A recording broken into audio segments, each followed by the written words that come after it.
Let's all play What's My Line? And now let's meet this week's What's My Line panel. First, that popular TV star wanted in 50 states for fun and foolishness, Soupy Sales.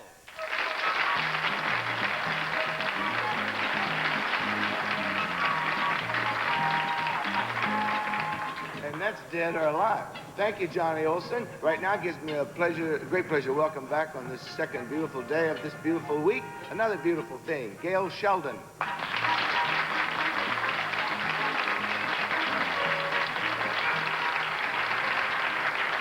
The only thing I know about football is our paper lion, Alan Alda.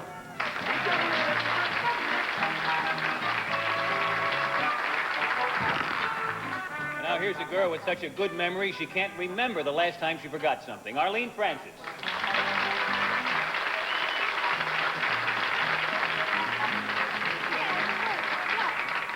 Thank you, and here's happy-go-lucky Wally Bruner.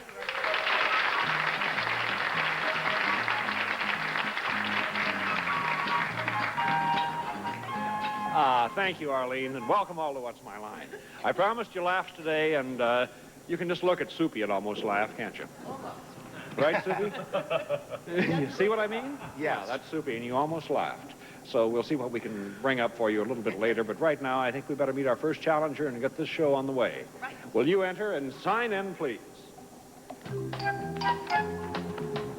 Mr. X.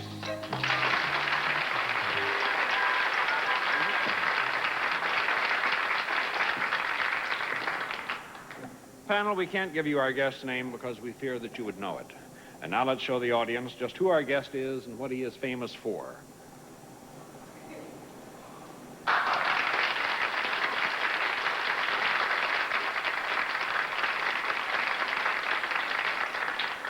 May I remind you he is famous, and you find out for what he is famous, and we'll begin with Gail Sheldon. Thank you, Wally. Mr. X, is your name in the newspaper quite often?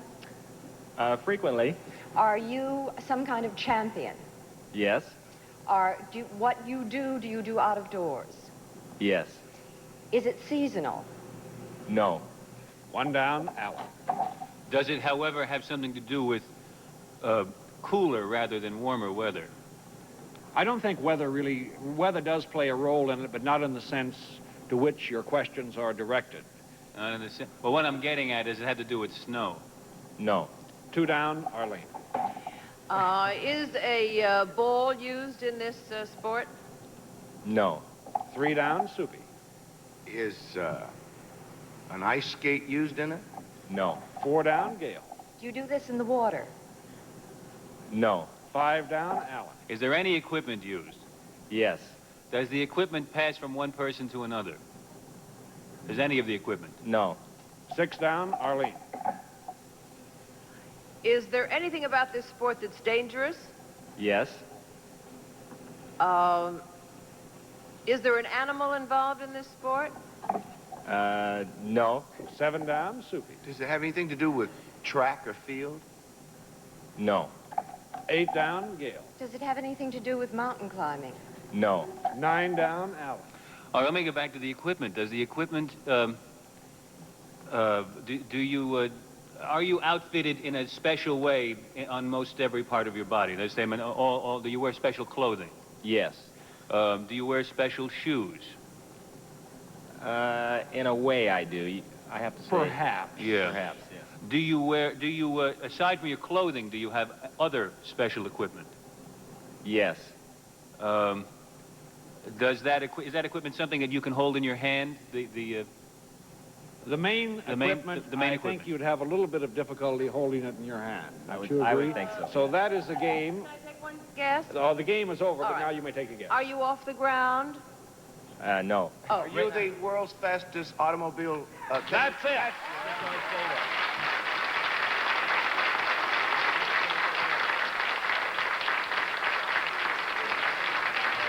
And Panel, may I make the formal introduction? This is Gary Gablich, who holds the world's land speed record of 622.407 miles per hour.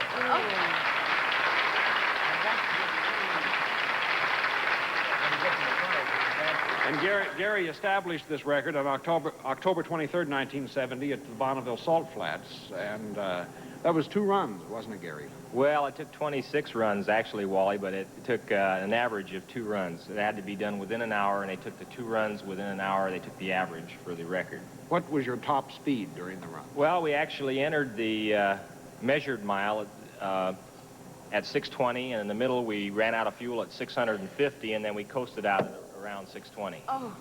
What does it feel like, you know, to go like that? Oh, it's out of sight. It's hard to describe. It's a very accelerating feeling. It just flat lays you back in the seat. I would think the G-forces would be so much you're not able to move, are you? Really? Well, you can't really. It actually holds you back in the seat hard enough that you can't move your body forward, although you can move your arms to make compensations for driftage and that. All right, I think one of the best ways to see what happened is to take a look at some film, which Gary brought along, showing this extraordinary feat. So, Gary, would you please fill us in as we watch? This is Bonneville Speedway, of course, located in Utah, and that's the Blue Flame being towed there. The car is 38 feet long. It was actually built by Reaction Dynamics of Milwaukee. This is the crew from the Institute of Gas Technology loading the liquefied natural gas. The natural gas industry was our main sponsor on this. The guys are waxing the car there, getting it ready to make the run, and making it as slick as possible so it'll slide through the air. This car actually accelerates from 0 to 650 in 20 seconds. That's from a dead stop. Crazy at a stoplight. That's one of the parachutes there that they were packing that stops the vehicle, and that's my fire mask and my helmet. I have communications at all times, which you'll hear later in the film, where I can tell them exactly what the car is doing, and they can tell me if, like, a wheel was falling off or something like this. In a second here, you'll hear the run. That's me breathing in there. 4, 3, 2, 1. Ignition. Making it now. 250, 300, 350, 400, 450, 500, 550, 600. The parachute that you saw come out there.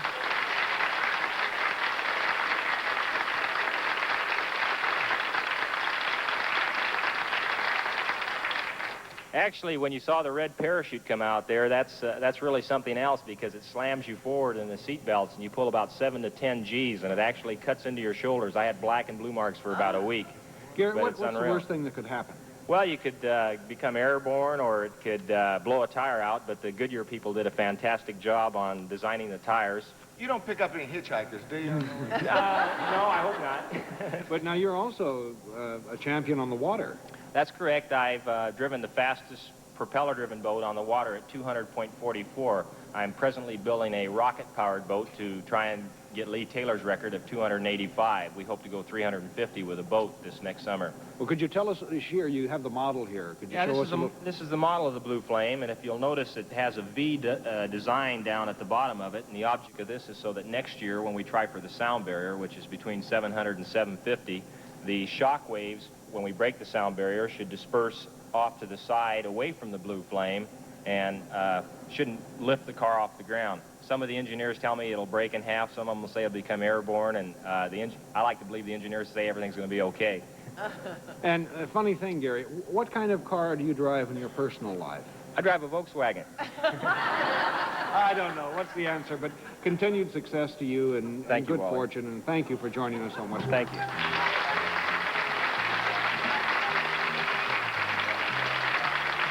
Watch My Line will continue right after this word. Abilities. Thank you, Johnny Olson. Alan, you had an interesting comment about that Yes, car.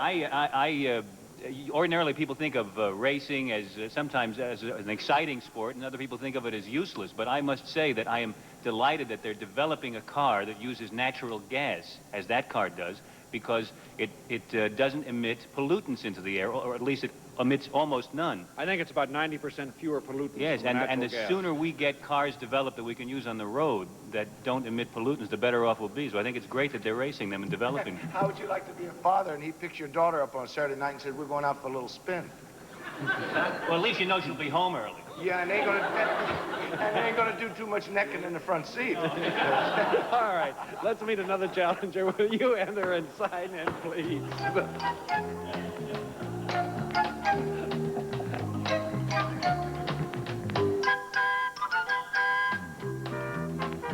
Stephanie Karageorge.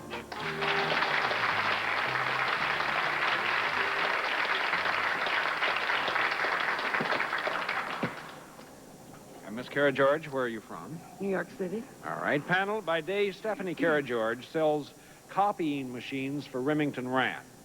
But at night, she has another occupation. So let's show the audience just what Stephanie's nighttime line is.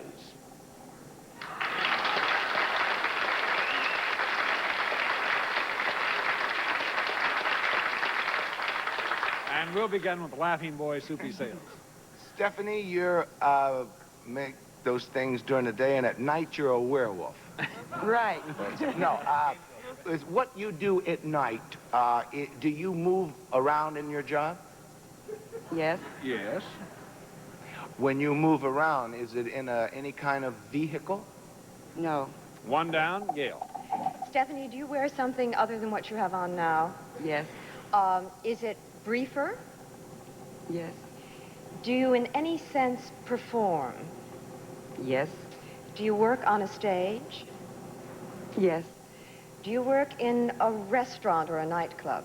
Sometimes. Do you work alone? I think from the performance standpoint, we would say yes. Like any, yeah, let's just say yes. Do you sing while you're performing? No. Two down, Alan. Do you do any kind of dancing? Yes.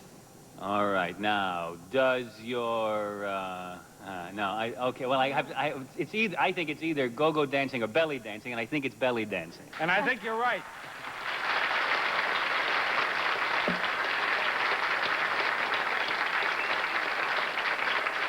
Alan, that was very well done. And you are right. When Miss Karageorge has been working as a copy machine salesman at Remington Rand, she's a belly dancer, or to be a little more exact, an oriental dancer. And how did this name belly dancer come about? Well, it's a misnomer, actually. I think it originated with the first Little Egypt. I see. And someone saw her stomach muscles move, and they said belly dancing. But actually, it's not. It's you move your whole body. It's an art. It's oriental dancing. And I don't think any people in the Middle East would call it belly The dancing. people in France, however, call it danse du ventre. It's known all over the world as dance of the stomach. Well, not in Greece or Turkey. No, only in France. That is where No, I'm not from France. and that is where the dance originated, in Greece and Turkey? The Middle East, actually. The Middle East, all right. Well, where do you dance now, Stephanie? Primarily for private parties and private clubs. I see. Well, now, you manage, I understand, to perform whatever, the Oriental dance, we'll call it. You also teach Greek dancing. Yes, I do. And you're one of the top 5 salesmen for Remington Rand with copying That's machines. what they tell me. Well, how do you combine all three? I think it takes a... I think it takes a very high energy level. She's You see. computerized. Right. Wow. No, not really. Well, can you imagine? You can do that dance and sell those machines at the same time. You got something. Well, you have to be a performer, I think, because selling is performing. Yeah. And I consider every customer an audience. Well, that's one way to look at it, and I wonder if they look at you this... No, never mind. But, Stephanie, thank you so much. We enjoyed having you on What's My Line.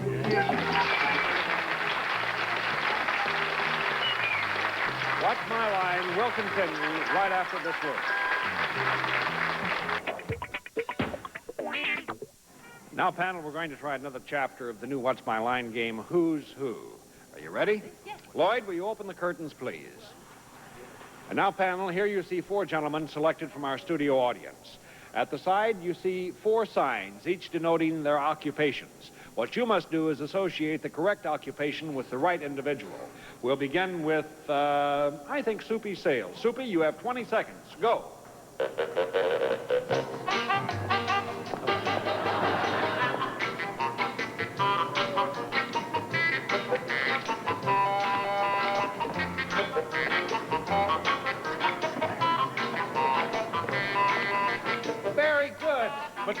wrong. Sit down. All right, Gail, you're next. The team has now won $25. Gail, you're absolutely correct. Hey, how about that?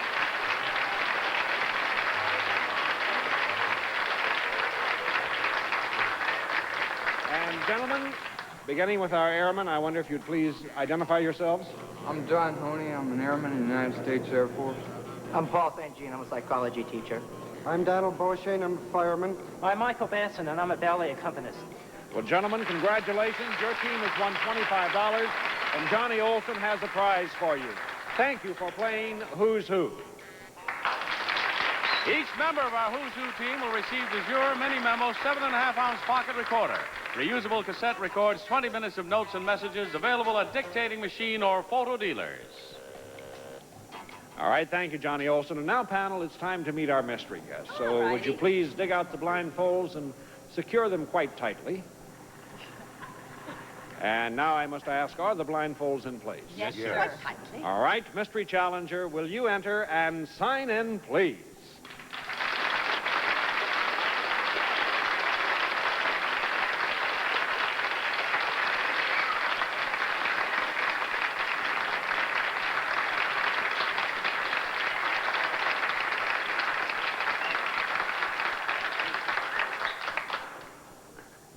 All right, panel, you know the rules very well. One question at a time. You'll have 3 minutes to try and establish our mystery guest's identity, and we'll begin with Arlene. Thank you, Wally. Mystery guest, are you best known to audiences because of your work in the musical field? No. One down, Soupy. Whoops, this is mystery guest. I'm sorry. Go ahead, Soup. Oh. Are you best known for your work on television? No. Gail. Are you best known for a sport? No. Alan. Are you in the theater? Yes. Arlene. Are you appearing at the present time on or off Broadway? Yes. Soupy. Oh, it's Cameron Mitchell. No. Gail. Cameron Mitchell. Are you appearing in a dramatic play, a straight play? Yes. Alan. Is it, let me see. Are you appearing, let's take is it a, wait a minute. Is it a play by Lorraine Hansberry? Yes. Arlene. Well, I think he knows who. Is it James Earl Jones? Yes. Yes, it is.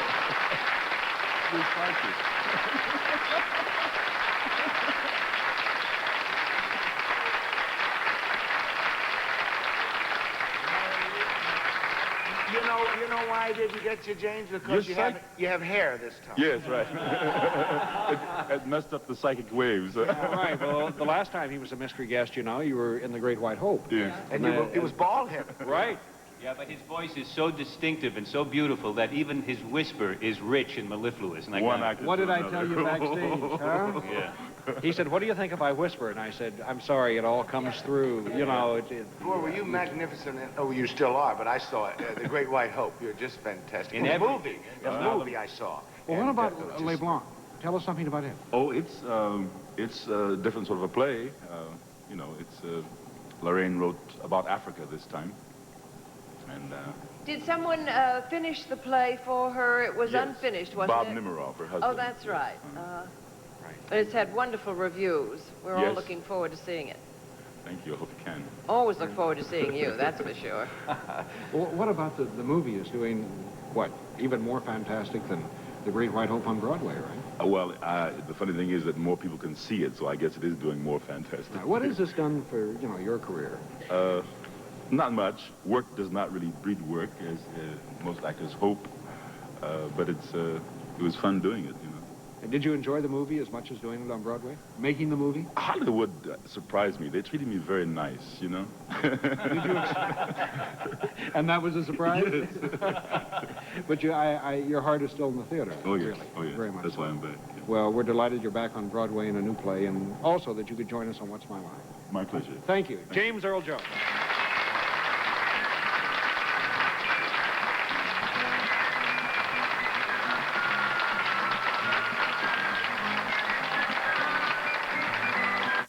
Friday night at 10 on GSN, World Series of Blackjack from Mohegan Sun. Is the Blackjack King... And now, panel, time for honest answers to some questions. The first one to Soupy.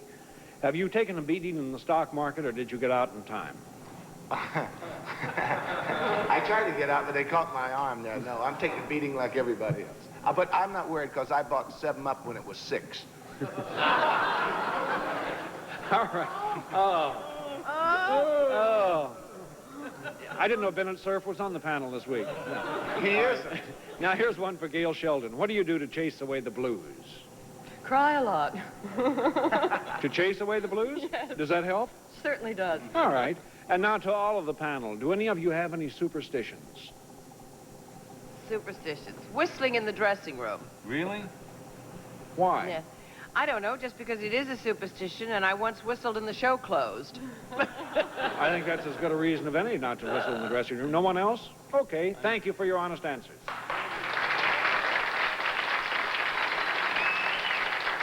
Another session comes to a close. I hope you'll join us tomorrow, please, for What's My Line? This is Johnny Olson speaking for What's My Line? A Mark Goodson, Bill Tottenham production.